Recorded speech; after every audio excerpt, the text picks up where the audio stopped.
పూర్వానికి ఎవరో ఒక veterinary doctor దగ్గర ఒక అసిస్టెంట్గా చేరాడంట. చేరితే ఆ డాక్టర్ దగ్గరికి ఒక గుర్రాన్ని తీసుకొచ్చి దాని గొంతు కొంచెం బల్జ్ అయిందంట, వాసినట్టుగా ఉందంట. ఇట్లాగా వాళ్ళు ఏదో చెప్పారంట. అప్పుడు ఈ డాక్టర్ ఏం చేశాడు అంటే ఒక చెక్క సుత్తి, స్లెడ్జ్ హ్యామర్, అది తీసుకొని దాని మెడ మీద దమ్మదమ్మ కొట్టాడంట. కొడితే ఆ వాపుగా ఉన్నది తగ్గిపోయిందంట. ఆ తెచ్చిన వాళ్ళు ఈ డాక్టర్కి డబ్బులు ఇచ్చేసి వెళ్ళిపోయారంట. వీడు మొదటి రోజు అసిస్టెంట్ అది చూశాడు. ఓహో, వెటర్నరీ డాక్టర్ అంటే ట్రీట్మెంట్ అంటే ఇంతేనా అని చెప్పి మరుసటి రోజు వెళ్ళిపోయి ఎదురుగా ఒక బోర్డు పెట్టేశాడంట. పెట్టేశాడు ఏమని, నేను కూడా వెటర్నరీ డాక్టర్ సోన్స్ అని పేరు పెట్టుకొని. ఎవరో ఒకరు ఒక ఆవుకి జ్వరం వచ్చిందని తీసుకొచ్చారంట. వీడి దగ్గర ఉన్న ఇన్స్ట్రుమెంట్, ఏకైక ఇన్స్ట్రుమెంట్ ఏంటి అంటే చెక్క సుత్తి అనమాట. అది తీసుకొని ఆవును దమ కొట్టేశాడంట. అది పాపం చనిపోయిందంట.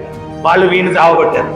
అప్పుడు వీడు పరిగెత్తుకుంటూ గురువుగారి దగ్గరికి వచ్చేసారు. మీరు చేసిందే నేను కూడా చేశాను, మరి మీకేమో డబ్బులు ఇచ్చేళ్ళే వాళ్ళు నన్నేమో చిత్త కొట్టేశారు ఏంటి అని అడిగాడు.